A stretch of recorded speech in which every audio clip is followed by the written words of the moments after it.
quand on a perdu un être cher, le plus important, c'est ce qu'on appelle la preuve identificatoire. Eh bien, vous voyez, voilà la silhouette d'un être cher que vous avez aimé se manifester devant vous, et jusqu'à preuve du contraire, vous n'avez pas bu, vous êtes tout à fait lucide, etc. Qu'est-ce qu'une preuve identificatoire d'un défunt? Eh bien, c'est de laisser un signe qui va être une signature. Alors, je vais essayer d'égrener différents exemples, mais je pense que tout le monde va pouvoir se reconnaître là-dedans.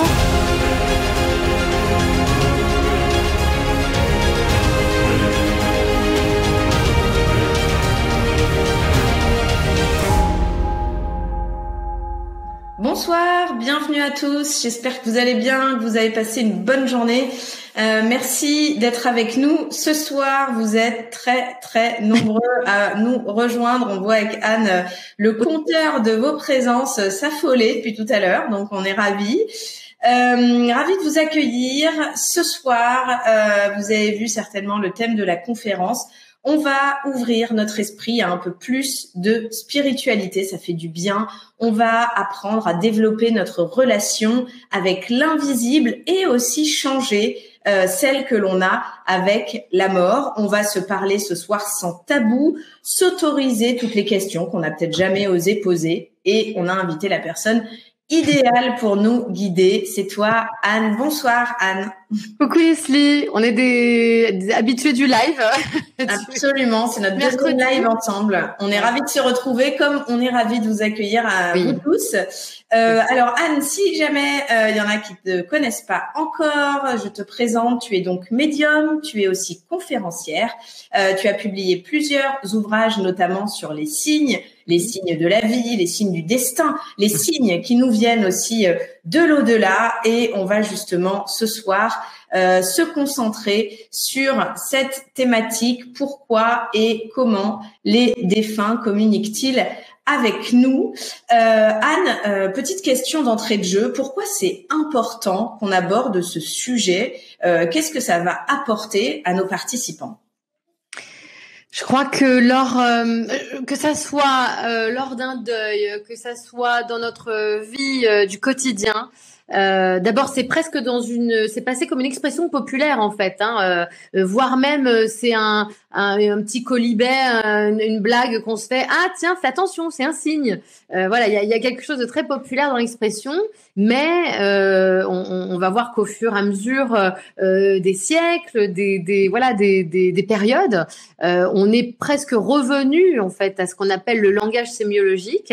Et aujourd'hui, je constate avec bonheur, parce que pour moi c'est un bonheur, de voir que de plus en plus de gens ne considèrent pas ça que comme quelque chose presque de l'ordre de la superstition, parce que ça peut être ça, mais commence à s'ouvrir vraiment. Alors on a plein de mots pour ça: intuition, sixième sens, petite voix intérieure, instinct aussi. On peut y mettre tous ces mots, et certains vraiment prétendent aujourd'hui n'agir que en étant pilotés par ce fameux sixième sens. Et donc il suffit d'aller dans un dîner, Leslie, de poser ce thème sur la table, et quels que soient les avis, c'est toujours passionné, pas forcément passionnant, mais selon ce que disent les gens. Mais en tout cas, je constate que il y a un intérêt, et quand je dis intérêt, c'est plus que prononcé pour ce thème qui est à mi-chemin entre le visible et l'invisible. C'est vrai ce que tu dis sur ces conversations-là. Moi, je me souviens, avant qu'on se rencontre, avant de faire toutes ces conférences avec toi, avoir interrogé pas mal de personnes de mon entourage sur le sujet.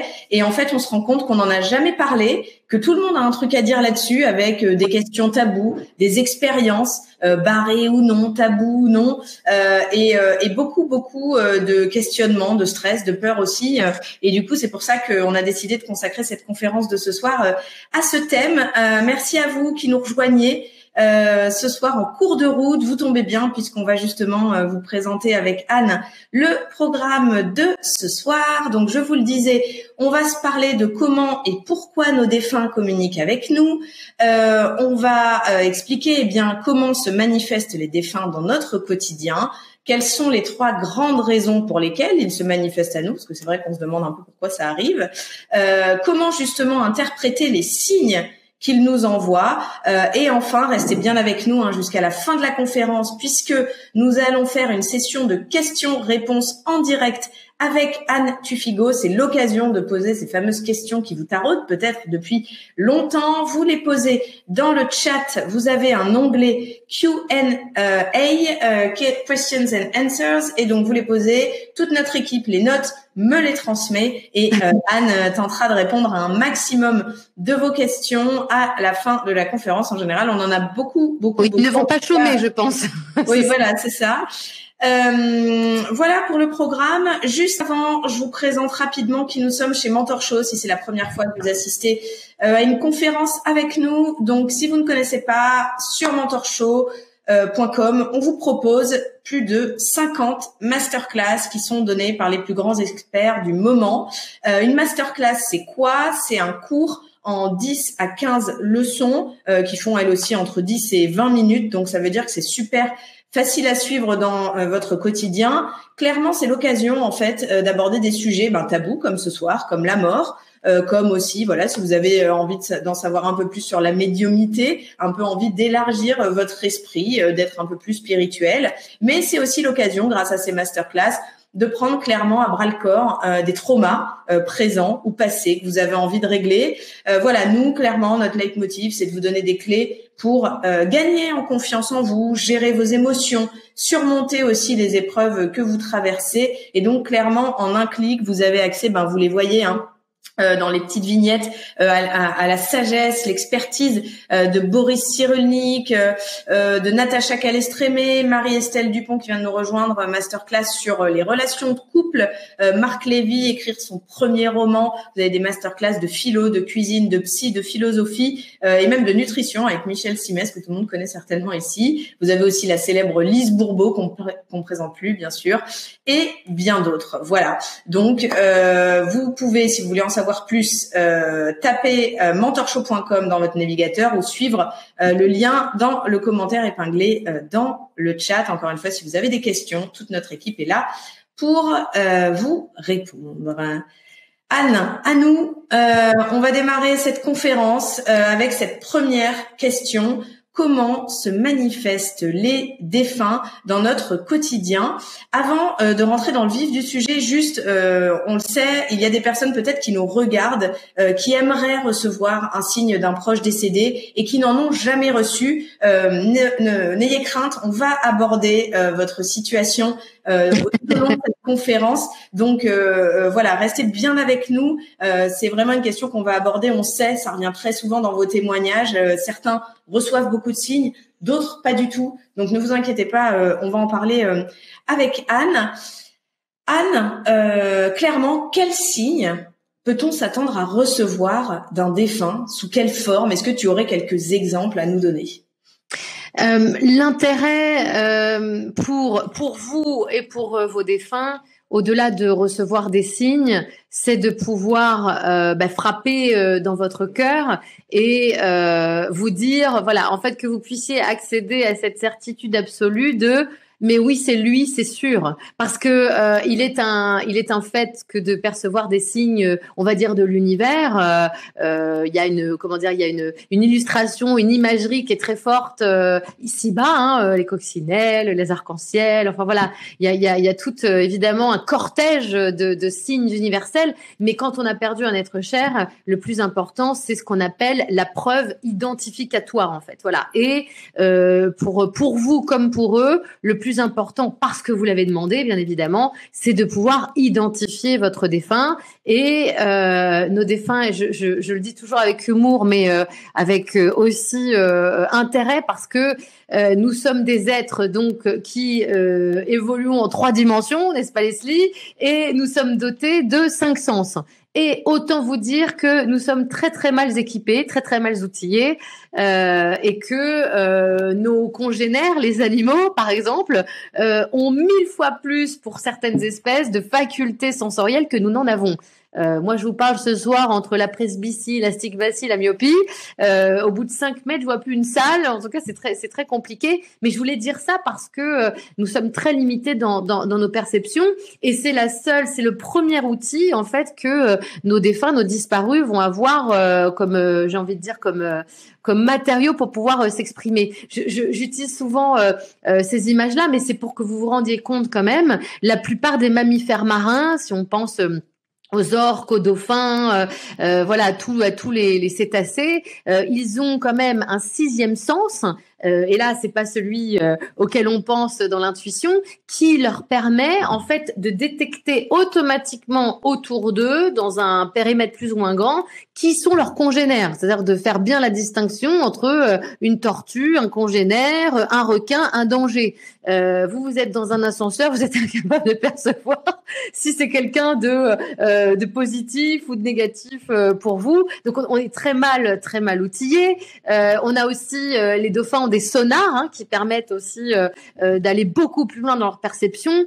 Un ours peut vous percevoir avec son odorat à plus de 20 kilomètres. Vous imaginez 20 kilomètres, ça vous rentrez dans une forêt, l'ours sait déjà que vous êtes là, et nous en fait on va se cacher derrière un arbre en pensant vraiment malheureux que nous sommes qu'ils ne vont pas nous percevoir. Donc il y a quand même une grande gageure de la part de nos défunts, c'est d'arriver à se manifester de façon sensorielle. C'est pour ça que je donnais ces petits exemples, mais qui ne sont pas les moindres. Et donc, qu'est-ce qu'une preuve identificatoire d'un défunt ? Eh bien, c'est de laisser un signe qui va être une signature. Voilà, une signature, c'est quelque chose qui va être identificatoire d'un être cher que vous avez aimé et pour lequel vous savez automatiquement que c'était son petit truc. Alors, je vais essayer d'égrener différents exemples, mais je pense que tout le monde va pouvoir se reconnaître là-dedans. Si je pense évidemment, je parlais de l'olfactif tout à l'heure avec les ours, vous avez beaucoup de défunts et défuntes d'ailleurs, pas que, qui se manifestent par le parfum qu'ils portaient lorsqu'ils étaient encore en vie. Je pense qu'on a peut-être beaucoup, en tout cas je dis tous, mais beaucoup vécu. Vous êtes dans une pièce fermée, les fenêtres, etc. Et puis tout d'un coup vous sentez, je sais pas moi, Chalimard de Guerlain, L'air du temps de Nina Ricci, ou l'habit rouge de Guerlain, voilà, parce que c'était votre papy qui portait ça. Je pense aussi aux eaux de Cologne très citronnées, très espéridées, dont les papys se frictionnaient le visage après le rasage. Ça c'est vraiment une signature olfactive qui est très importante. De façon moins sympathique, vous avez les cigarios, l'odeur de cigarette, le cigare, la pipe, etc., qui envahissent, ça arrive très souvent, des espaces clos et donc qui sont souvent des manifestations sémiologiques et donc sensorielles pour pouvoir identifier un défunt. Là, j'ai parlé de l'olfactif, mais bien évidemment que je peux parler aussi de l'auditif. L'auditif, ça peut être, j'ai mis l'exemple à vous donner, je vais essayer d'être concise. Vous êtes chez vous, vous avez laissé la fenêtre ouverte et puis tout d'un coup, par hasard, il y a un passant qui passe donc et qui est en train de siffloter un air, ou qui sifflote exactement comme votre frère, votre père, votre grand-père sifflotait jadis. Et donc ça crée immédiatement une émotion puis une reconnaissance immédiate. Je pense que beaucoup d'entre nous, en tout cas ceux qui conduisent, se sont retrouvés au petit matin à partir vite fait là dans leur voiture et puis machinalement dès qu'on met le contact. Il y a la radio qui se met en route et puis au moment où vous déclenchez la voiture et que vous partez, passe à ce moment-là la chanson préférée de votre fils, de votre papa, de votre maman, etc.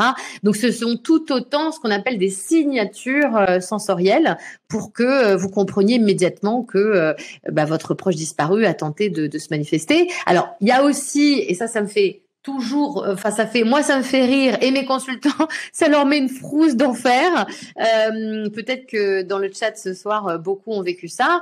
Il y a même des manifestations physiques, c'est-à-dire que il n'est pas rare que, en général, c'est les moments où vous êtes seul, où il n'y a pas de bruit, donc évidemment ça vous fait encore plus peur, alors qu'au départ le but n'est pas de vous faire peur. Eh bien, vous voyez, la silhouette d'un être cher que vous avez aimé se manifester devant vous et jusqu'à preuve preuve du contraire. Vous n'avez pas bu, vous êtes tout à fait lucide, etc. Vous êtes simplement, voilà, dans un moment d'observation et d'attention. Donc souvent, ça se passe au coucher, n'est-ce pas? Vous avez aussi dans la sensation. Donc là, il y a le toucher, et ça, c'est énormément de témoignages.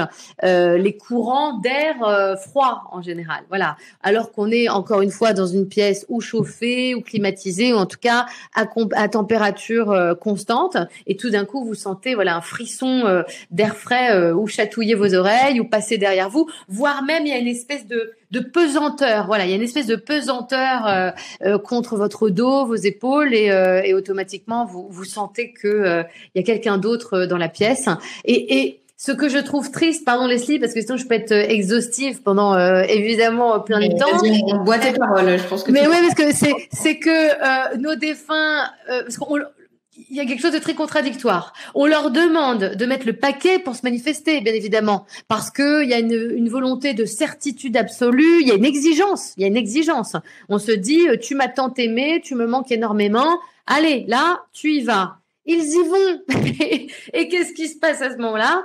Je récupère 3 millions de gens qui sont tellement terrorisés parce qu'ils ne connaissent pas, hein, évidemment, parce que de toute façon, on a toujours peur que de ce qu'on ne connaît pas, qui disent automatiquement « Ah non, moi je veux plus jamais ça me fait trop peur, hors de question, vous restez chez vous. » Et voilà, et en fait, il y a une terrible déception. En tout cas, il y a quelque chose de déceptif parce que aussitôt qu'on a vécu l'événement, on sent qu'il y a quelque chose d'extra plus loin ordinaire, mais qu'on est saisi par les peurs. Et qu'est-ce qu'on fait? On se verrouille parce qu'évidemment, on n'a plus envie de revivre tout ça. Donc voilà, dans un premier temps, les premiers outils sont sensoriels puisque ce sont nos outils quotidiens pour avancer, parler, échanger, ressentir.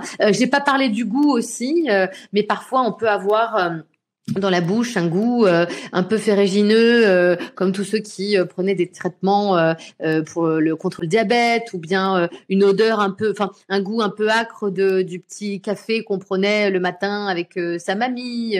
Voilà, en fait, ils sont très habiles pour, entre guillemets, se servir de nous et de notre enveloppe physique pour pouvoir se manifester. Alors merci pour cette liste. Je vois dans le chat que beaucoup se sont reconnus dans l'odeur, les parfums, etc.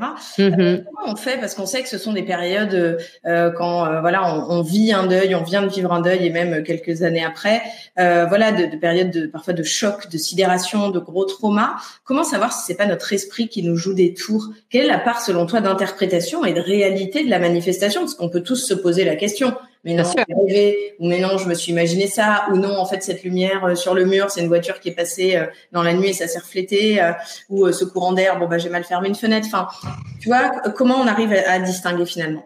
Bon, en règle générale, un signe va plus vite que notre mental et notre cerveau, en fait. C'est-à-dire que dès que le signe arrive, déjà il y a une émotion qui se crée. Je parle pas de la peur et de la surprise, mais il y a déjà quelque chose qui se réchauffe en nous, parce que il y a un contact qui se crée, et c'est pour ça d'ailleurs, parce que quand c'est très juste ce que tu dis, on est en proie au doute, on se dit qu'effectivement on a voulu se suggérer ce signe, ça c'est un fait, mais les gens en parlent malgré tout des semaines et des mois après. C'est-à-dire qu'il y a une espèce de battle, et en fait je fais exprès de faire ça parce que il y a une battle cerveau droit, hémisphère droit et hémisphère gauche.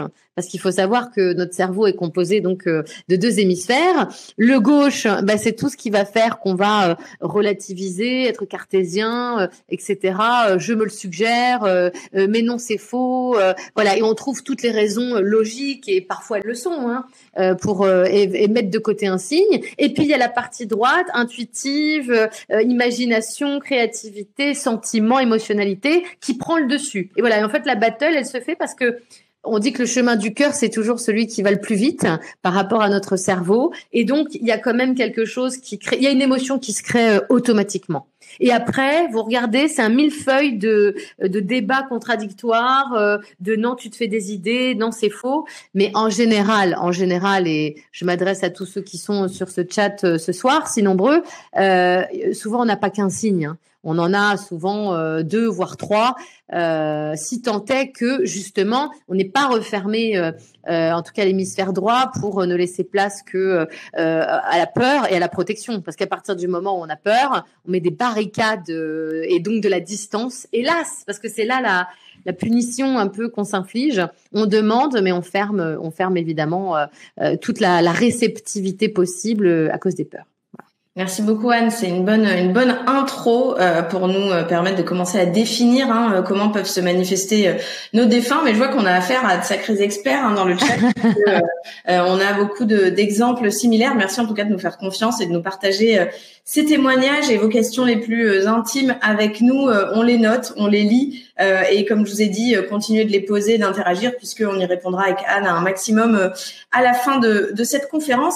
Alors, la question qui se pose, Anne, quand on a un signe qui arrive, c'est pourquoi ça arrive, quel est le sens à y accorder, à donner à tout ça, et clairement pourquoi les défunts, quand ils se manifestent, à nous. Alors, je garde en tête ceux qui n'ont jamais reçu aucun signe et qui nous écoutent. Oui. Est-ce que juste petite question avant de démarrer la partie, mais est-ce que ça sert à quelque chose de continuer d'espérer, de parler si on ne reçoit rien?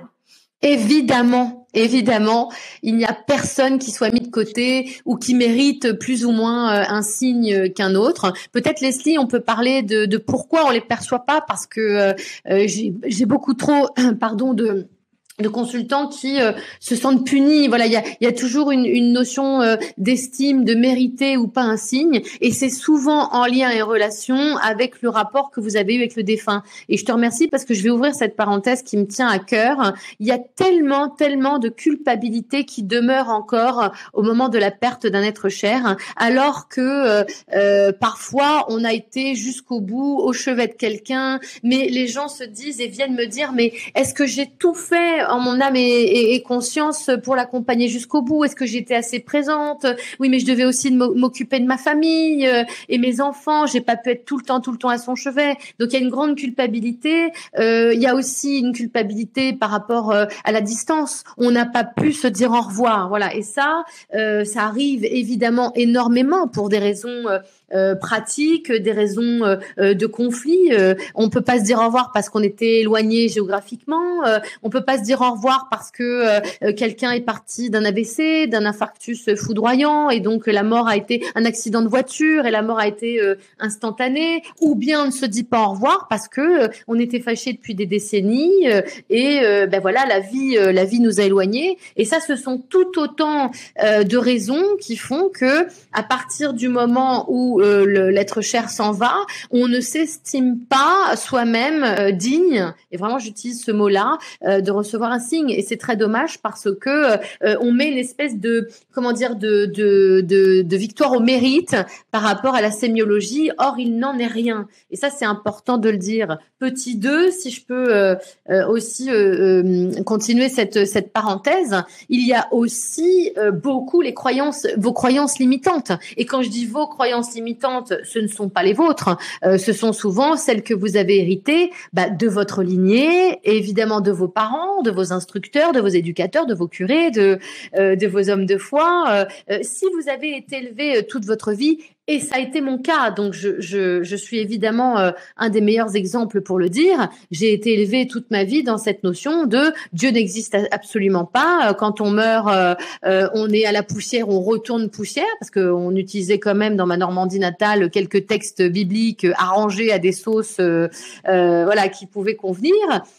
Ou bien si on vous dit toute votre vie aussi que contacter un défunt est un péché, ou en tout cas est un acte répréhensible, eh bien vous allez garder en fait cette programmation, tout comme la valeur que vous vous accordez. Je suis nul, je suis bon à rien, personne ne m'aimera jamais. Et en fait, ce sont tout autant de moments clivants et enfermants qui vous empêchent aussi d'accéder aux signes. Et petit 3, je termine là-dessus sur cette parenthèse plus qu'utile vos phases de deuil. Et évidemment, j'en parle aussi dans ma masterclass parce que c'est très important d'accéder à ça et de savoir à quelle phase du deuil nous sommes.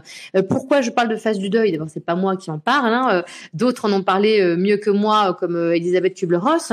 Selon la phase de deuil dans laquelle vous vous trouvez, vous êtes plus ou moins capable de percevoir les signes d'un défunt, et c'est normal. J'ai envie de dire, c'est normal. Vous savez, certains vont dire oui, mais moi j'ai eu un signe au bout d'une semaine, et moi seulement au bout de 6 mois, et moi seulement au bout d'un an. Si tous les chagrins se résolvaient dans le même espace-temps sur cette terre, nous sommes d'accord que ça se saurait. Et tout autant que nous sommes, tous autant que nous sommes différents, eh bien notre cheminement vers la résilience l'est aussi. Et c'est quelque chose que nous devons entendre et que nous devons accepter. Vous savez, parfois, accorder son pardon à quelqu'un nécessite du temps. Certains ont la capacité de pardonner plus vite que d'autres. Ça n'est pas mon cas, mais j'ai travaillé beaucoup là-dessus, justement. Et donc, ce temps-là est nécessaire aussi pour ouvrir une nouvelle page. Voilà, je voulais dire ça parce que c'est déjà pour moi à 70% tout ce que je viens de vous citer là ce soir, rapidement évidemment. Il y aurait, on pourrait rentrer à l'intérieur de chaque propos, mais ce sont déjà des éléments prépondérants pour que vous compreniez que parfois la sémiologie n'est pas encore arrivée jusqu'à nous ou que nous ne sommes pas autorisés à ce qu'elle vienne jusqu'à nous. Alors merci, tu nous as parlé donc des raisons qui font que parfois on ne perçoit pas des signes, et tu nous as aidé justement à peut-être travailler sur nous et essayer de voir un peu les choses différemment. On va se parler maintenant des 3 raisons qui poussent les défunts à se manifester.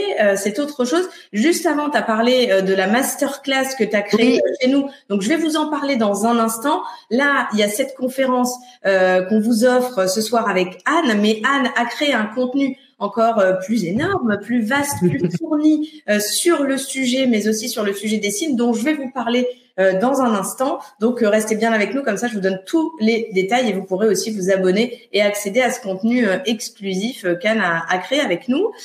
Anne, quelles sont clairement les 3 raisons qui poussent les défunts à se manifester? Alors, il y en a plein. On en a cité 3 et puis tu en évoques un peu plus dans ta masterclass.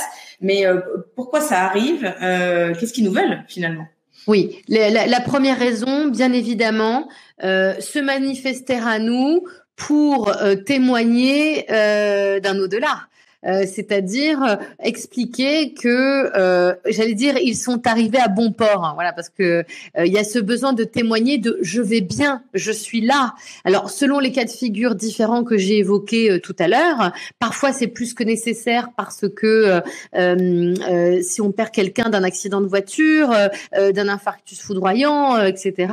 Ben voilà, dans ce cas des non au revoir, il y a besoin de savoir que notre défunt va bien, enfin. Parce que ça, c'est la première question que mes consultants me posent lorsqu'ils rentrent en consultation médiumnique avec moi au cabinet, c'est est-ce qu'il va bien? Et évidemment, dans la plupart des cas, vous savez qu'il a souffert, vous avez peut-être vu quelqu'un souffrir, ou évidemment, il faut l'aborder aussi ce soir dans le cas des départs volontaires, ce qui laisse évidemment les familles au-delà du chagrin, dans de l'incompréhension, dans de la culpabilité, dans de l'incertitude, et donc déjà de se manifester au-delà d'un geste terrible permet évidemment de rassurer les familles ou en tout cas de se manifester. Et ça, c'est déjà le premier process de deuil en fait. Voilà, c'est déjà, j'ai envie de dire, les situer quelque part. Voilà, parce que à partir du moment où nous perdons un être cher, nous sommes encore avec eux dans un espace-temps qui n'existe pas. C'est-à-dire que nous négocions et notre cerveau le fait très bien. Nous négocions entre ils sont encore là, ils vont revenir, ils sont absents mais je ne sais pas où ils sont, ou bien je ne les reverrai jamais et c'est horrible en fait. Voilà. Et notre cerveau va débattre ou en tout cas se faire souffrir avec force parfois et grand chagrin. Et cette manifestation, elle est déjà là pour montrer qu'ils sont sur un plan énergétique différent. C'est-à-dire que moi je parle toujours de chaussettes terrestres, c'est-à-dire que notre corps c'est comme une vieille chaussette qu'on laisse derrière soi. J'utilise ce mot d'ailleurs de vieille chaussette parce que beaucoup de gens qui ce qu'on qu'on appelle les expérienceurs, c'est-à-dire des hommes et des femmes qui ont vécu une expérience de mort imminente et qui reviennent à la vie, du coup, ont vraiment cette sensation que leur âme doit rentrer dans un espace étroit, confiné et désagréable, parce que du coup, soumis à la souffrance terrestre. Donc déjà, leur première mission, c'est ça, c'est de dire, je vais bien, j'existe sur un autre plan et j'essaye de me manifester à toi pour que tu puisses commencer ton chemin de deuil. Donc ça, c'est une des premières missions de nos êtres disparus de se manifester à nous. La seconde raison, c'est de pouvoir parce qu'il faut savoir que un être cher, qu'il ait fait partie de votre famille, qu'il eût été votre meilleur ami, votre âme sœur, votre mari, vous avez divorcé, vous vous êtes aimé, vous vous êtes trompé, vous vous êtes trahi. En fait, lorsque nous quittons le plan terrestre, évidemment, nous ne laissons pas une copie à 20 sur 20. Moi, j'adorerais que des gens ce soir dans le chat me disent « Ah non, moi, si je m'en vais demain, j'ai tout réussi, je n'ai pas de regrets. » Bon, je n'ai jamais eu dans une conférence ou dans un séminaire des gens qui m'aient dit ça. Je les trouve même d'ailleurs très durs avec eux, à l'inverse. Voilà, donc évidemment, nous avons interagi ensemble avec notre défunt et ils vont donc, fort de leur passage de l'autre côté, s'apercevoir de ce qu'ils ont fait. En fait, ils vont avoir accès à ce qu'on appelle leur film de vie. Voilà, qu'est-ce que nous avons fait sur Terre? Qu'est-ce que ça a engendré pour les autres? Parce que parfois, nous sommes persuadés, et les parents sont les meilleurs pour ça, je m'inclus tout à fait dans le lot en tant que parent, qu'est-ce qu'on dit à nos enfants? T'inquiète pas, c'est pour ton bien. Oui, très bien, mais au nom de quoi en fait? Et parfois, nous sommes persuadés que nos comportements, nos actions, même si elles sont parfois des passages en force, si elles sont parfois extrêmes, sont pour le bien d'autrui. Tu me diras merci plus tard. Bah non, pas du tout, je te dis pas merci. Et en fait, ça a occasionné, tu te rends pas compte, mais ça a occasionné de grandes souffrances. Eh ben, fort de ce constat en fait, et fort de ce que leur décision terrestre a engendré auprès de nous, auprès d'une lignée et auprès d'enfants, de petits-enfants, etc. Eh bien, ils interviennent auprès de nous pour continuer, alors soit à interagir, soit nous aider, soit nous demander pardon, soit nous encourager grâce à des signes et puis à des indications à ce que nous dépassions ce que eux n'ont pas su faire. Et là, je pense à une maman qui viendrait dire à sa fille, et Dieu sait que j'ai beaucoup de consultations en ce sens, toute ma vie, j'ai choisi des hommes toxiques, des hommes violents, des hommes qui m'ont menti. Je viens aujourd'hui dans mon plan qui est le mien et dans cette fin de vie qui a été la mienne pour t'aider, t'encourager à couper ce lien que je t'ai transmis bien involontairement et en tout cas avec peu de recul, pour être une aide et un guide pour toi, un guide terrestre, afin que tu ne reproduises pas mes schémas, mes erreurs, qui ont parfois été lourdes de conséquences dans ma vie. Donc, il se transforme en guide accompagnateur afin d'être toujours auprès de nous et de faire le mieux possible. Je précise que nous avons toujours le libre arbitre, c'est-à-dire que nous sommes évidemment préposés à les écouter, à les entendre ou pas.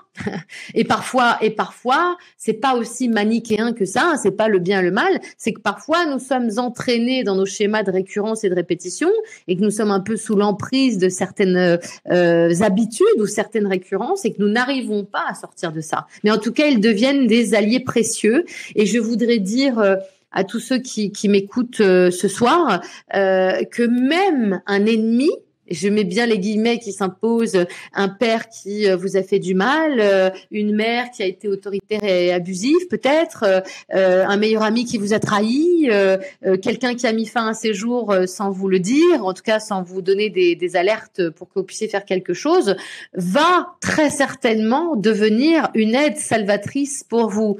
Et il y a un petit travail de dépassement à faire et de pardon, bien évidemment, afin de écouter tout de même ce que l'autre a à vous dire. Et c'est aussi très souvent le travail des médiums qui, eux, évidemment, n'agissent pas sous le feu des émotions, mais justement dans l'objectivité d'un message reçu pour pouvoir dire attention, ouvrez juste un peu votre cœur et laissez-vous guider. Eh bien, avec ou sans médium, ce soir, je vous invite à réfléchir à tout ça et surtout de vous dire que un ennemi, et entendez bien ce que je veux dire parce que ça va être un peu touchy, un ennemi de l'autre côté est certainement votre meilleur allié parce que il va avoir beaucoup plus de choses à vous apprendre, à essayer de résoudre avec vous. Mais ne dit-on pas sur Terre, tout de même, que nos ennemis sont nos meilleurs enseignants, hein. J'étais en train de dire de l'autre côté, mais finalement non, c'est aussi sur ce plan terrestre.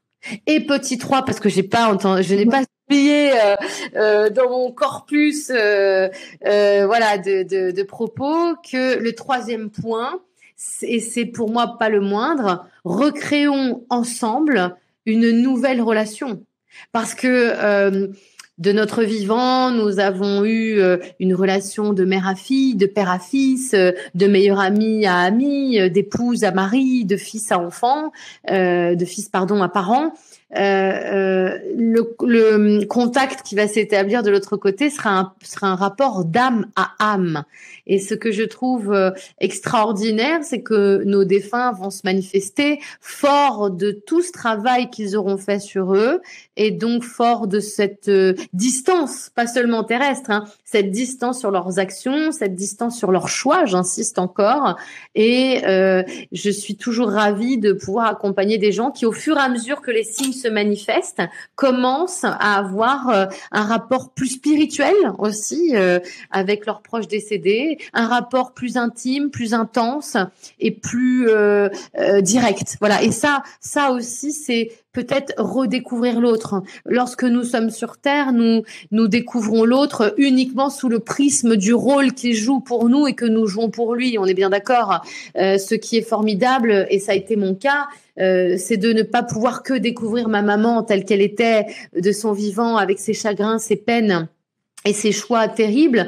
J'ai pu aussi la découvrir à travers les messages et les signes qu'elle m'a donnés, sous un prisme, mais en fait de façon complètement déployée et riche. Voilà. Et donc c'est un lien qui s'enrichit, qui perdure et qui s'étoffe. Et évidemment, je les ai placés dans ce sens-là parce que le petit 3 sous-entend d'avoir passé le petit 1 et le petit 2 dans cette progression sémiologique qui est la manifestation des signes d'un être cher. Alors, tu as dit que c'est l'occasion de recréer une nouvelle histoire, mais aussi peut-être de créer une nouvelle histoire. Parfois, on nous a beaucoup parlé d'un aïeul décédé avant notre naissance, ou parfois on n'a pas connu son père ou une autre personne de la famille, et on n'a pas d'histoire, de mémoire en particulier. Pourtant, on nous en a tout le temps parlé. On aurait aimé, justement échanger avec cette personne, la connaître, etc. Donc, c'est aussi une façon de, oui, peut-être créer aussi une nouvelle relation. Un livre que je suis en train de lire d'ailleurs qui parle de ça, c'est Jean-Paul Dubois, L'origine des larmes. Voilà, si vous avez envie de vous pencher sur la question, on est un petit peu là-dedans.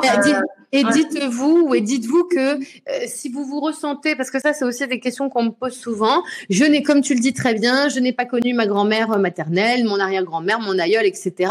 Mais je me sens une proximité avec elle, hein, parce que souvent ça n'est pas explicable et quantifiable. Il y a quelque chose qui nous pousse à s'interroger sur sa vie, sur son œuvre, etc. Dites-vous que forcément les thèmes de vie se reproduisent dans une lignée, bien évidemment, et il y a fort à parier que la mission de vie qui est la vôtre, ou en tout cas ce que vous êtes venu vivre, a forcément été déjà vécu, ou en tout cas en partie. Ça peut être une thématique. Je donne un exemple précis pour que ça puisse éclairer davantage ceux qui m'écoutent ce soir. Je me sens proche d'un arrière-grand-père que j'ai jamais connu, qui est décédé en 1928.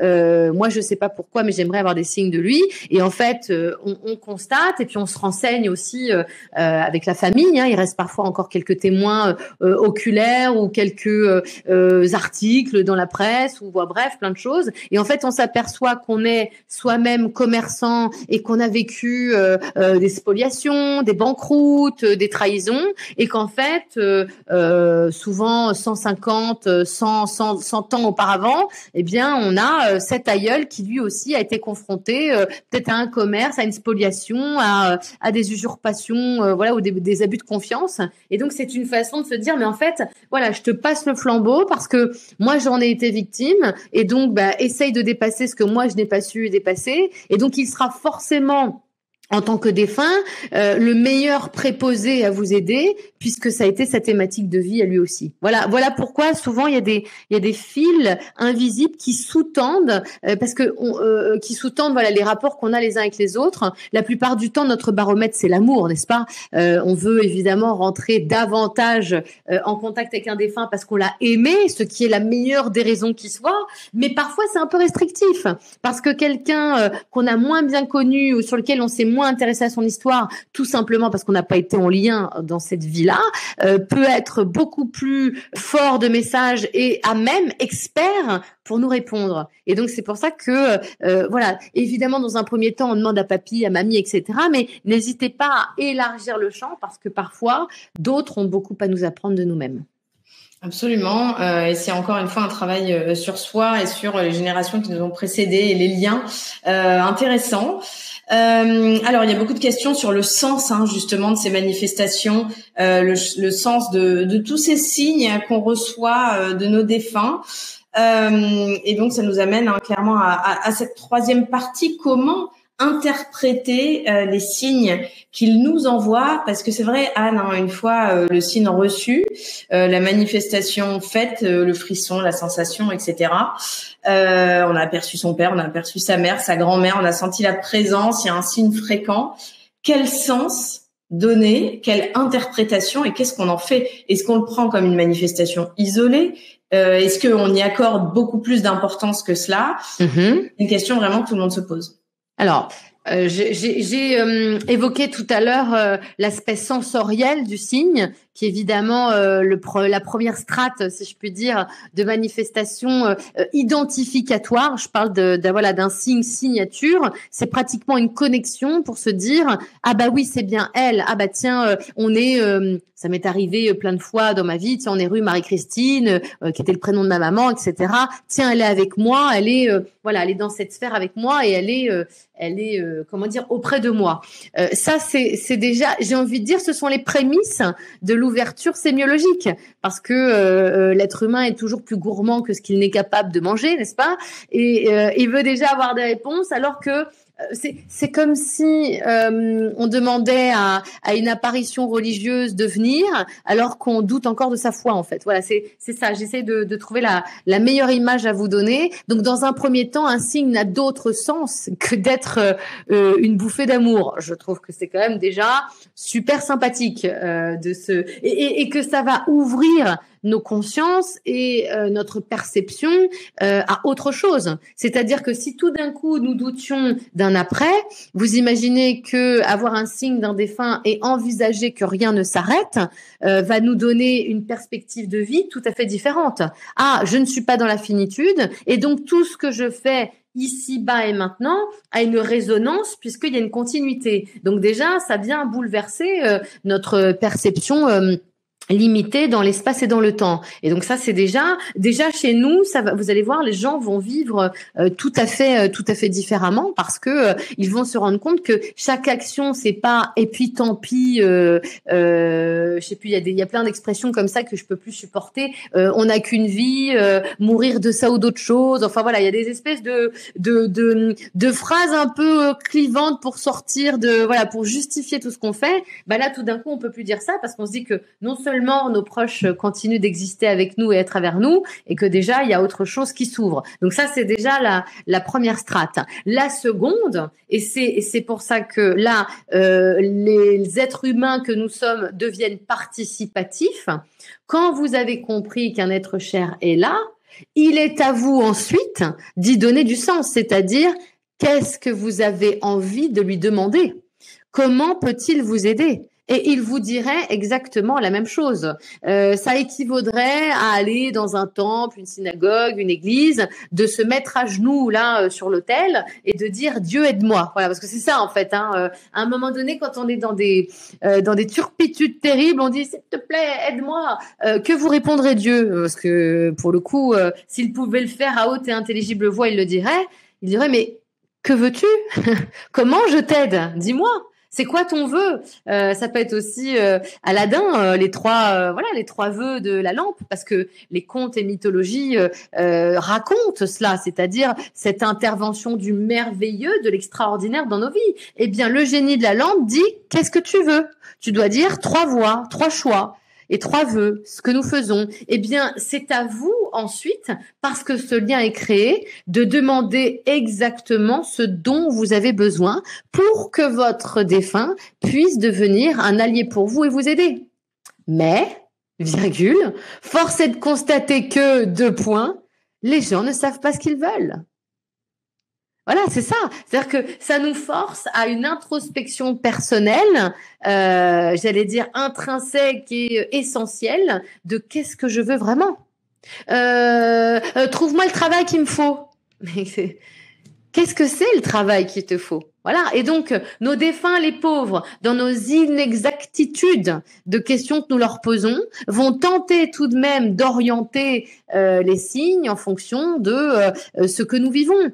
Je veux absolument un CDI parce que pour moi, c'est symbole de sécurité. Je pourrais aller à la banque et avoir un crédit avec mon banquier. Et puis, ça fait plus sérieux de dire qu'on est en CDI. Très bien. Sauf que peut-être que votre proche disparu va essayer de vous envoyer tout un tas de signes pour vous dire tu te trompes. En fait, tu te trompes parce que peut-être qu'aujourd'hui, tu as la croyance et la certitude qu'avoir un poste en CDI te convient et que c'est la meilleure des choses. Mais force est de constater qu'à chaque fois, ça se termine très mal. Tu subis du harcèlement avec tes équipes et puis à la fin, tu n'as jamais le salaire auquel tu prétendrais et tu es toujours déçu de la hiérarchie.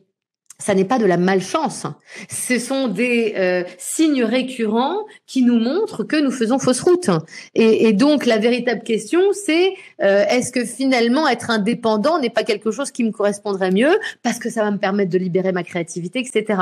Et donc, les signes qu'ils nous envoient ont toujours pour objectif d'essayer de nous montrer ce qui est le mieux pour nous. Ça peut être dans des relations humaines, amoureuses, amicales, familiales, professionnel. Le problème étant que si ça ne va pas dans notre sens logique, nous le vivons parfois comme de la malchance ou bien comme de je tombe toujours sur. Et donc, ils sont là pour essayer de nous aiguiller sur ce qui est le mieux pour nous. Voilà. Et ça, c'est là où eux, ils viennent mettre du sens. Merci beaucoup Anne. Ce qui est clair, c'est que forcément ces démarches s'accompagnent d'un travail sur soi. Faut oser un peu chambouler sa vie, s'affronter à soi-même, se confronter, à qui on est, à ce qu'on a envie d'avoir. Et tu parlais justement de chemin de vie, de mission de vie. Alors, on va l'évoquer dans un instant, mais toi, tu es bien concerné puisque tu étais prof de lettres avant de laisser toutes tes capacités médiumniques prendre de la place. Et forcément, tu disais, j'avais jamais la bonne classe, j'avais jamais les bons horaires. C'est ça. Voilà, j'étais toujours un peu déçue de mon job et finalement, en fait, j'avais une autre mission et quelle mission forcément. Donc, merci. Et aussi à travers cet exemple, pardon Leslie, je t'ai coupé, mais à travers cet exemple, la question qu'on peut se poser dans tout ce qu'on fait dans sa vie ou de toutes les personnes que nous côtoyons, la véritable question, c'est pour qui est-ce que je le fais? Je suis bien placée pour dire que dans ma famille, être prof de lettres, faire des études brillantes, aller évidemment satisfaire ma lignée, mes parents qui de conditions modestes, ils voyaient là, vous voyez la petite qui réussit, qui monte à Paris et donc qui dépasse un peu sa condition sociale. Mais une fois que j'ai eu accompli ce devoir, parce que j'avais la sensation que c'était un devoir, parfois vous avez du vide à l'intérieur de vous. Et en fait, les signes ne viennent que, synthétiser, rendre concret dans la matière ce vide qui est à l'intérieur de vous. Et je dirais même cette dissonance. Voilà, il y a c'est sécure, c'est posé, ça fait plaisir, mais au fond de moi, ça vibre pas en fait. Mais comment ne pas décevoir? Et finalement, il faut souvent décevoir. Je vais plus loin et évidemment, ils me tiennent évidemment beaucoup à cœur, tous ceux qui n'osent pas révéler leurs orientations sexuelles parce que la société les condamne encore, parce qu'une famille les bannirait, parce qu'on a encore des jugements très lourds et qui toute une vie vont essayer de se formater dans des vies maritales ou dans des relations qui ne leur conviennent pas du tout et je comprends et je le sais que ce coming out c'est rebouleverser tous les règles et surtout parfois subir le bannissement. Ça a été mon cas. Moi, je parle de coming out spirituel, mais finalement, il a été aussi violent qu'un bannissement dans le coming out. Pourquoi? Parce que nos métiers sont très souvent associés à l'occultisme, à la sorcellerie. Donc, des gens qu'on bannit et qui sont différents et qu'on met de côté. Et je voudrais dire à tous ceux qui nous écoutent ce soir que il faut remettre du jeu dans sa vie. Et en fait, plus vous allez emprunter des chemins inconnus et que vous ne maîtrisez pas, plus vous allez laisser l'opportunité à l'univers, à vos défunts, à tout ce monde invisible de communiquer avec vous. Voilà, parce que vous allez perdre vos repères, perdre votre routine, perdre vos habitudes. Et en fait, je pense que tout le monde a vécu ça à différents endroits. Hop, partir en voyage, se retrouver dans des galères monstrueuses, la voiture qui pète sur le côté de l'autoroute. Oui, sur le moment, il y a une galère et il y a une peur, mais parfois les gens me disent, mais en fait, ça a été mon meilleur voyage. J'ai rencontré telle personne, j'ai dû me débrouiller, je suis tombée sur une femme adorable qui m'a renseignée. En fait, c'est ça. Et là, ça y est, l'univers, les plans invisibles peuvent interagir parce que vous ne maîtrisez plus rien. Merci beaucoup Anne. On a abordé beaucoup de choses avec toi ce soir, notamment pas mal de pistes pour commencer à analyser les manifestations de nos défunts. Tu nous as donné des clés, les premières clés pour commencer à interpréter ces manifestations, pourquoi elles arrivent, qu'est-ce qu'elles veulent dire. Et puis commencer à aborder aussi la question de savoir que fait-on une fois le signe reçu. Et pareil, tu as commencé aussi à donner des exemples pour ceux qui n'ont pas encore reçu de signe, des conseils et qui s'interrogent sur justement le fait qu'ils n'ont rien reçu. Et donc on a compris que ça passait par beaucoup de travail et de réflexion. Évidemment. Et d'abandon, voilà. Je vous vois, vous êtes très nombreux, vous avez été très très très actifs, très très présents. Comme je vous le disais, je vais vous parler dans quelques secondes d'un contenu qu'Anne a créé exclusivement pour nous et je vais vous le présenter. Mais d'entrée de jeu, j'ai envie de savoir si vous avez envie d'aller plus loin avec Anne, si vous avez envie qu'on vous présente ce contenu et peut-être qu'avez-vous envie d'approfondir en vous. Donc n'hésitez pas à nous écrire justement moi dans le chat si vous avez envie vous aussi d'aller plus loin, de commencer à travailler sur vous et puis voilà, de vous confronter à ces questions peut-être un peu tabous qui concernent la relation avec la mort, l'invisible et nos défunts. Alors oui, on a des oui avec plein de i, des oui. Ça va trop vite. Ça va vite, ça fuse. On n'a même pas le temps de tout lire. Non, il y a beaucoup de femmes quand même. Ouais. Oui, il y a beaucoup de femmes, mais les hommes s'ouvrent petit à petit. Mais les hommes, faut travailler sur soi aussi. Mais ils arrivent tout doucement dans le jeu. Oui, je vois un Gilles qui est là, donc c'est chouette. Mais oui, c'est vrai. Mais là, ça va tellement vite que c'est compliqué de pouvoir de vous suivre en même temps. Oui, tout à fait. Alors merci pour tous ces mois, merci pour votre entrain et votre engouement. Donc ça montre vraiment votre volonté à vouloir avancer et restez bien avec nous parce que comme je vous le disais, Anne en fin de conférence répondra à toutes vos questions. Alors juste avant, je vais vous présenter ce contenu dont on vous a parlé, la toute nouvelle et la première masterclass en ligne qu'Anne Tuffigo a créé pour nous. Alors le le thème, c'est comment comprendre les signes de l'univers et les synchronicités pour réaliser votre mission de vie. Anne, clairement, nous aide à comprendre les signes dont on a commencé à parler ce soir et les synchronicités dans notre vie pour faire des choix éclairés et réaliser notre mission de vie. C'est clairement savoir pourquoi on est fait et pourquoi on est sur cette terre. Donc cette masterclass, elle est disponible dès à présent sur notre site Mentor Show. Elle est très pédagogique puisque tu nous donnes beaucoup de conseils et d'exercices pratiques pour nous aider justement à avancer, régler des conflits. C'est bien plus large que voilà l'analyse des signes, la communication avec les défunts. On est vraiment sur une vraie invitation à l'introspection. C'est une très jolie masterclass dans laquelle tu te livres aussi, tu nous confies ton parcours perso. Alors voilà clairement le contenu de la masterclass d'Anne. Dans une première leçon, Anne, tu nous invites à te découvrir un peu plus ton histoire, ton parcours, découvrir aussi ce que c'est la vie d'une médium, parce que eh bien on n'en connaît peut-être pas et c'est vrai que c'est pas commun. Et puis tu nous expliques aussi toi à quel moment eh bien tu as dû choisir, on le disait, voilà, entre un métier prof de lettres sérieux, bien cadré, et puis au moment où tu as complètement switché pour justement eh bien laisser aller et devenir eh bien la médium que tu as finalement toujours été. Donc ça c'est une première leçon qui vous voilà permet vraiment de vous mettre bien en confiance, de découvrir votre mentor, de découvrir Anne. Moi j'aime beaucoup cette leçon, comme toutes les autres d'ailleurs.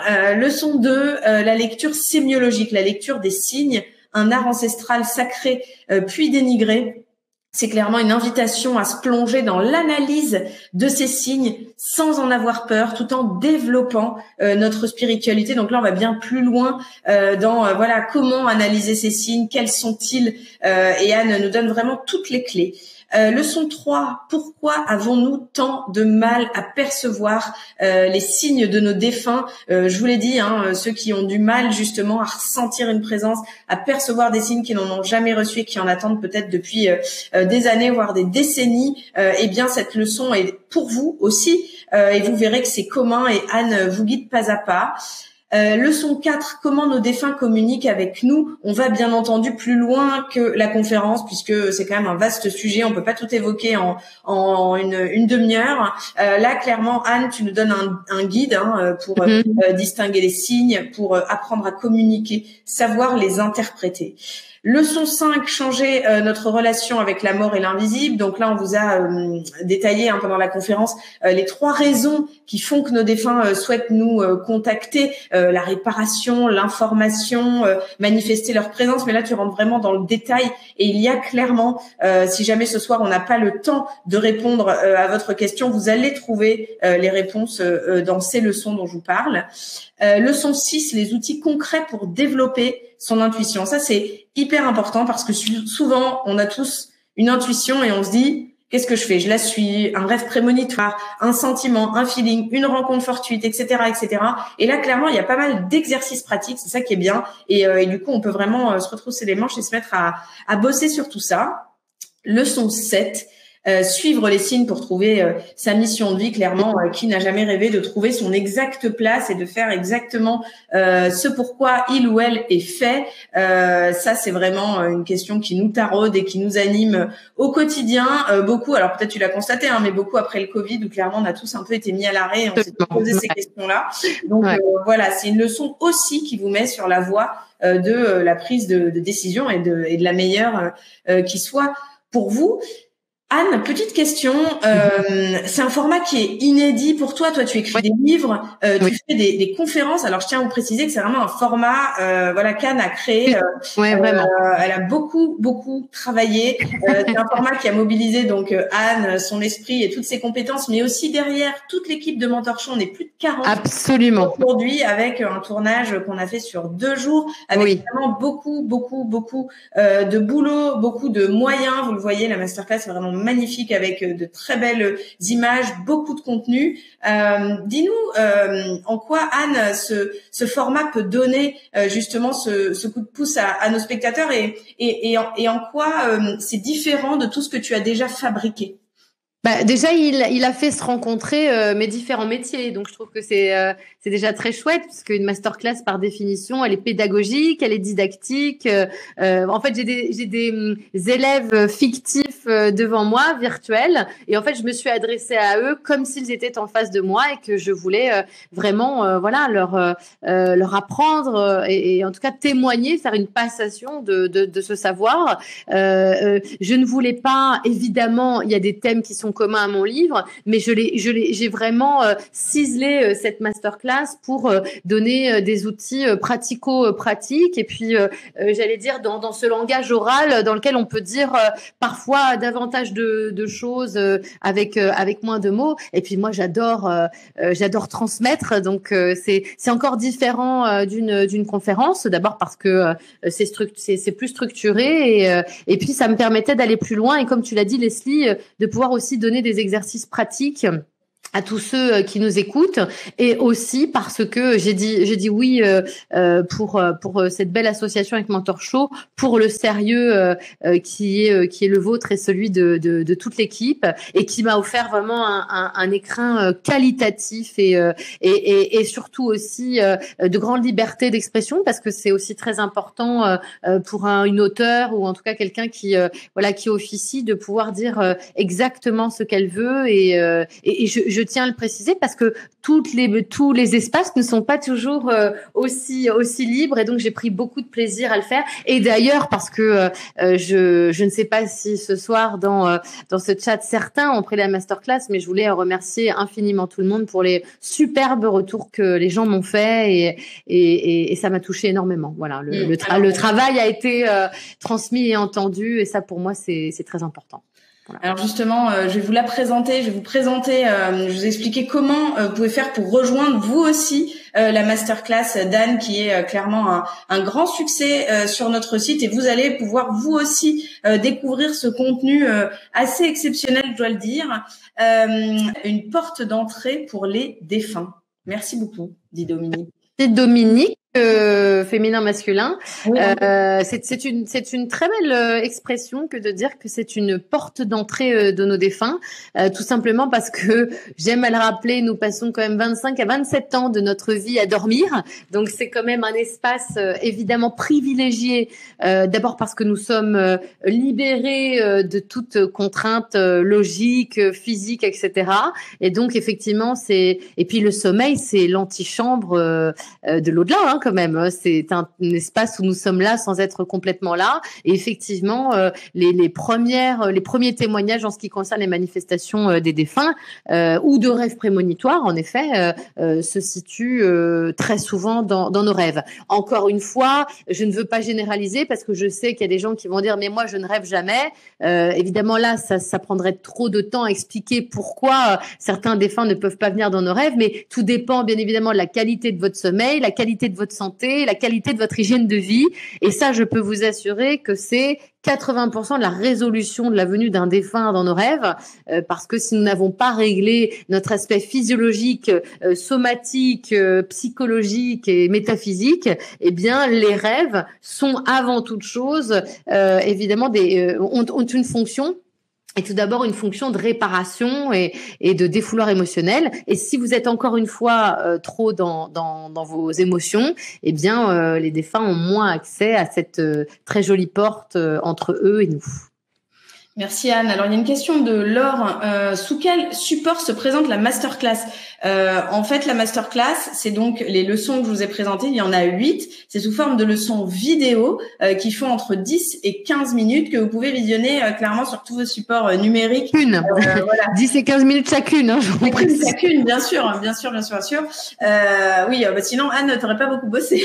Non, là j'aurais fait un petit TGV express de l'au-delà, mais ça aurait été un peu court. Je suis d'accord. Non, 10 et 15 minutes, voire plus parfois, si mes souvenirs sont bons. Donc Laure, voilà, ce sont des vidéos où Anne s'adresse à vous directement comme une consultation clairement privée d'Anne Tufigo, et on sait que ton cabinet est très sollicité. Donc voilà, Laure.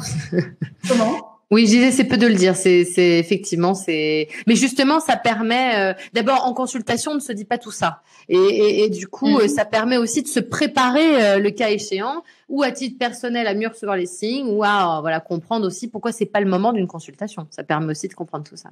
Voilà, donc Laure, 8 leçons vidéo que vous pouvez visionner sur votre ordi, sur votre téléphone, sur votre tablette, donc très très facile à intégrer dans son quotidien.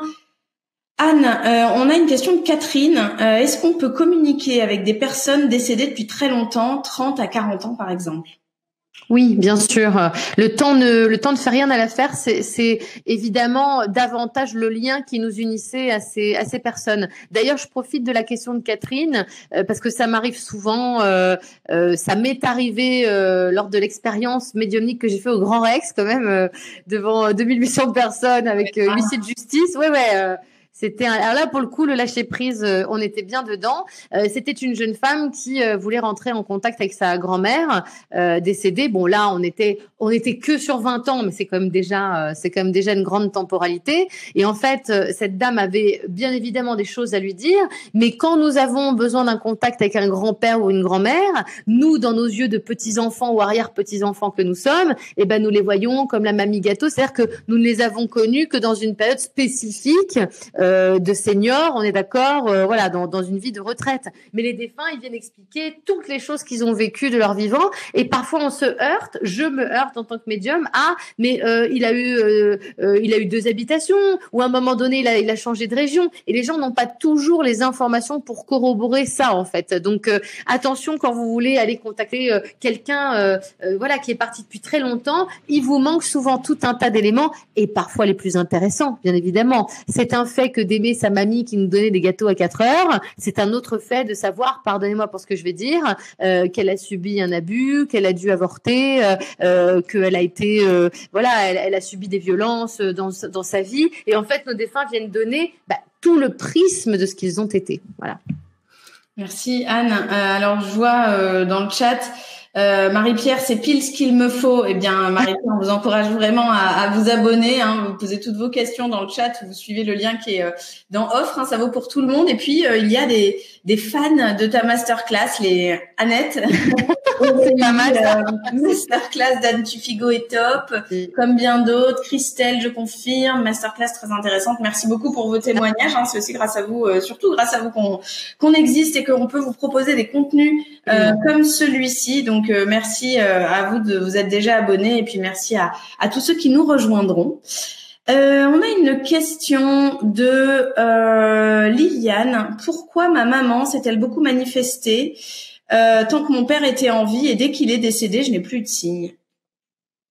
C'est-à-dire qu'à si je comprends bien, à partir du moment où le papa de Liliane est décédé, sa maman n'a plus eu de signe. Liliane n'a plus de signe de sa maman. Pardon, je suis allée trop vite dans l'énoncé de la question. Vraisemblablement, parce qu'évidemment, chère Liliane, là c'est une analyse à la débeauté, mais je pense quand même qu'il y a un petit truc. Votre maman a laissé de la place à votre papa pour se manifester à son tour. La question que je vous pose et qui occupera peut-être une partie de votre soirée, c'est souhaitiez-vous aussi des signes de votre papa? Est-ce que le lien qui vous unissait à votre maman était plus fort et de par le fait, vous avez moins laissé la place aux signes de votre papa? Il y a souvent ça en fait, c'est-à-dire que voilà, quand il y a des décès successifs, dans un premier temps, voilà, notre maman se manifeste et puis s'il y a un autre décès aussi proche que celui que vous avez vécu, eh bien parfois, on laisse la place, en tout cas on laisse un espace pour que l'autre se manifeste. Mais je précise que des fois, on n'a pas envie, pour moult raisons, et on veut avoir un interlocuteur unique. Donc, je vous conseillerais, Liliane, d'accepter de recevoir et peut-être d'autoriser, surtout votre papa, à vous envoyer des signes, et que ce faisant, eh bien, voilà, l'équilibre soit établi et que votre maman se manifeste de nouveau aussi, parce que je pense qu'il y a quelque chose à recevoir avant ça.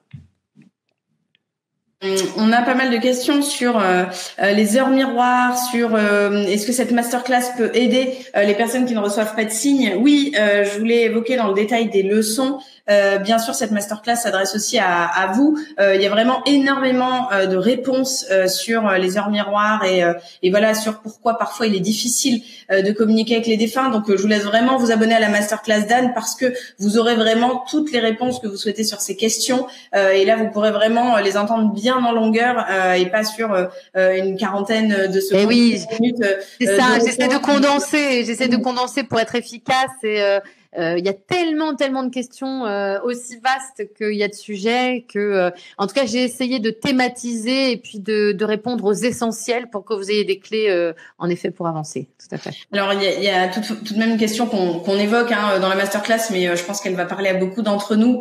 Qu'est-ce qu'il en est des situations de déjà-vu? Je me retrouve très souvent dans des situations et j'ai le sentiment de les avoir déjà vécues.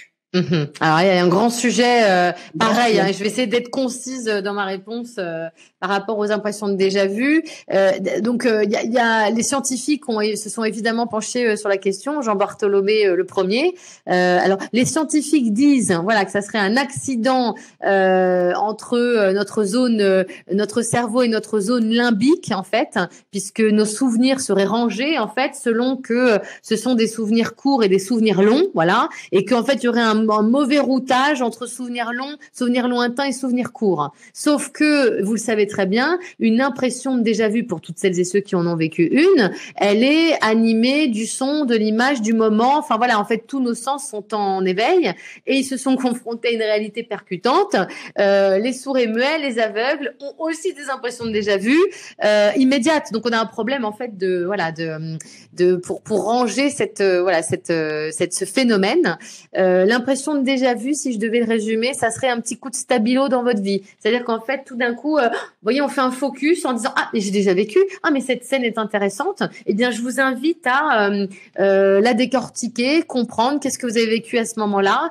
Souvent, c'est un moment qui peut paraître anodin, mais peut-être qu'il y a un mot, un souvenir, une action qui, voilà, comme quand on a mis un petit coup de feutre fluo là pour que vous vous souveniez de ce moment. Donc, on le garde en mémoire, c'est le cas de le dire, parce que peut-être qu'après, d'autres signes vous seront donnés pour mieux comprendre. Et d'aucuns diront, je laisse évidemment le champ le plus large, qu'il s'agit aussi de souvenirs de vie passée, ou en tout cas, on aurait eu accès directement à des informations qu'on aurait déjà vécues dans d'autres existences, avec peut-être la même personne, un même contexte, une même thématique. Voilà, c'est très large, c'est très large. Et comme vous l'avez bien compris, il y a autant d'explications qu'il y a de personnes différentes. Et donc d'analyse évidemment de l'événement. C'est comme l'analyse des rêves, on est d'accord. On peut faire une analyse des rêves comme l'a fait Freud, mais chaque rêve, chaque contexte est très différent et très riche, et donc il y a des réponses uniques forcément. On a une question d'Hélène. Oui, j'avais bien vu votre question, Hélène. Alors c'est vrai que souvent, parfois, il y a, elle, en l'occurrence, son père est décédé le jour de l'anniversaire de sa fille. Donc ça, c'est vrai qu'on s'interroge. J'imagine que le papa, on peut pas faire autrement, mais c'est vrai que c'est très douloureux et donc forcément, les dates anniversaires sont plus vraiment des anniversaires aussi joyeux qu'ils ont pu l'être. Forcément, ils évoquent le deuil et le départ de quelqu'un d'autre. Qu'est-ce qu'on peut voir comme signification? Oui, il y a au-delà de la tristesse, et puis j'en conviens tout à fait, une date anniversaire qui est forcément reliée, pas forcément qu'à de la joie, mais aussi au deuil. C'est comme si on repassait en fait sur l'empreinte énergétique, c'est-à-dire que le papa de cette dame est décédé le jour de son anniversaire, mais c'est son papa, il l'a conçu ce jour-là, donc en fait c'est comme s'il y avait un alignement transgénérationnel très fort, et puis surtout énergétiquement, c'est comme si dans ce rendez-vous, parce que là il y a rien de commandité, mais en tout cas il y a une espèce de retrouvaille énergétique, parce que symboliquement c'est un jour très fort, et pour celui qui part et qui était le parent, et pour celui dont c'est l'anniversaire, et qui va être relié à tout jamais avec celui qu'il a aimé. Donc en fait parfois c'est presque involontairement et énergétiquement, il y a une espèce de rendez-vous inconscient qui se passe, puisque le jour où j'ai été donné la vie, c'est aussi le jour en termes de passation où je meurs, et là c'est la réelle passation en fait. Mais j'entends bien que émotionnellement c'est difficile. Je trouve ça au-delà de la tristesse un clin d'œil extraordinaire. Voilà. Il y a aussi dans des lignées les grands-pères qui et les petits-fils qui naissent la même date de naissance qu'un grand-père ou la même date de mort. C'est aussi pour dire qu'il y a une espèce de succession et aussi de reprise. Je parlais tout à l'heure du rôle du transgénérationnel avec nos héritages, nos casseroles aussi ou nos atouts. Eh bien, un petit-fils qui naît le même jour que la date anniversaire de mort qu'un grand-père, c'est intéressant de faire le lien avec quelle était la vie du grand-père. Qu'est-ce qu'il a vécu? Parce que là, il y a un lien évidemment synchronistique évident entre cet aïeul et puis l'enfant qui vient à naître. Alors, on parlait tout au long de cette conférence, voilà, parfois il y a certaines manifestations qui viennent et qui peuvent faire flipper, faire peur, qui sont pas les bienvenus. Il y a Swazik qui demande comment faire pour nettoyer entre guillemets une maison, comment faire quand les défunts restent attachés au lieu et que clairement on n'a plus du tout envie de ces manifestations. Alors, il y a déjà, il y a des choses que nous pouvons tous faire et il y a des choses qu'il faut laisser faire à des professionnels. Alors, je vais essayer de stratifier ma réponse. Évidemment, quand on est dans la maison de quelqu'un qu'on a aimé et on a gardé toutes les affaires, la chambre, tout est resté à l'identique, vous imaginez que vibratoirement, il y a encore toute l'énergie du défunt et donc évidemment faire un tri salutaire et puis se détacher de certains meubles, l'habit, et je sais que c'est très dur à faire, donc pour y avoir été confrontée moi-même, c'est pas évident, mais ça permet déjà de mettre un petit peu de distance avec, imaginons l'entité qui reste là. Si vous héritez de la maison de votre grand-mère qui a le bahut, la chambre, le linge de maison, etc., vous êtes dans ses murs, mais vous êtes aussi dans son énergie. Donc parfois les ménages, mais vous avez bien compris le sens du mot ménage dans ce cas de figure, sont souvent nécessaires. On peut aussi, j'en parle très souvent dans certaines de mes stories, mettre de la sauge, mettre du bain-joint, comme on le fait d'ailleurs dans les églises depuis des millénaires. Mais parfois, force est de constater que cela ne suffit pas parce que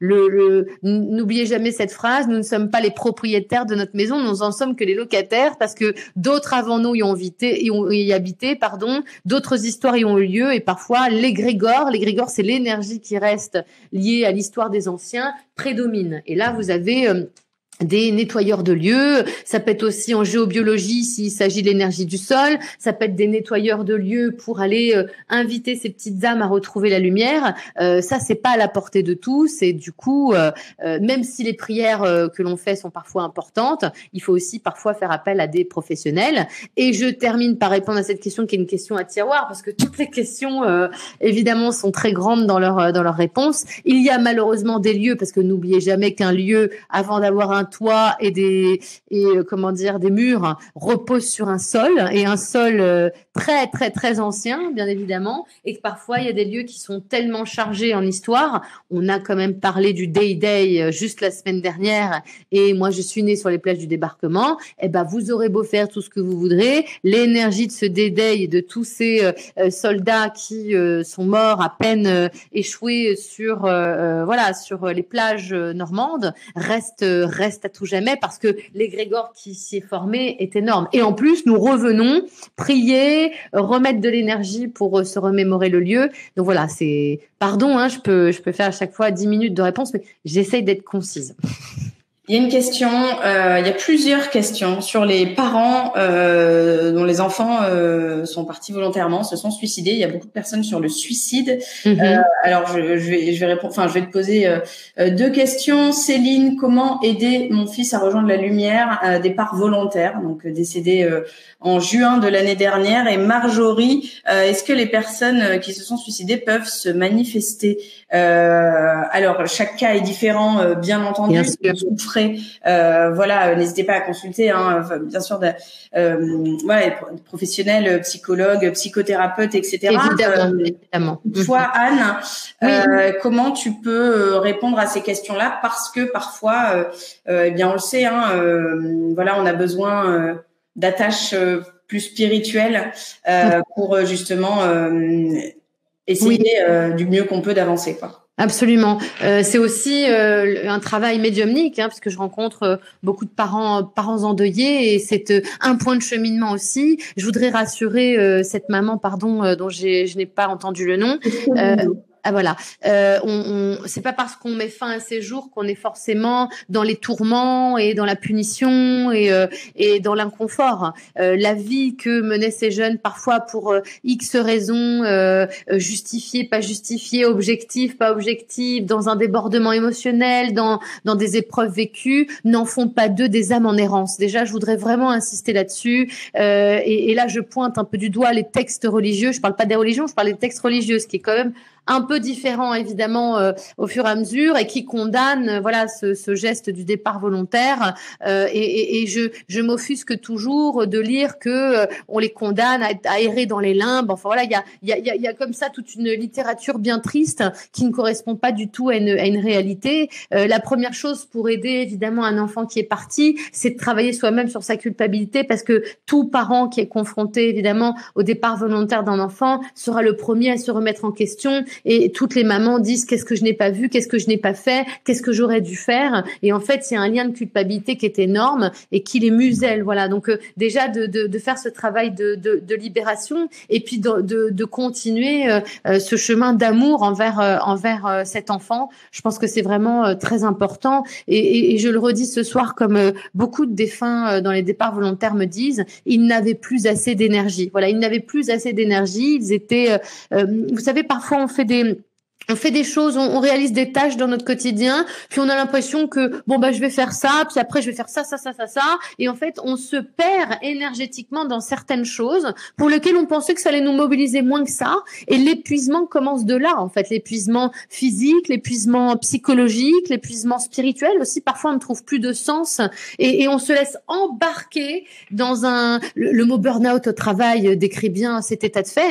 Et ben allez, je refais une heure sup de plus, puis ça ira bien. Et là, faut impérativement que j'ai rendu pour demain ce rapport et ça va aller, et ça ne va plus. Donc un départ volontaire, c'est aussi j'avais plus la force, j'avais plus d'énergie. Ça n'est pas condamnable en soi. Donc déjà, je voudrais rassurer tous les parents. Et puis parce que je suis tristement un très bon exemple, ma maman a décidé d'interrompre sa vie.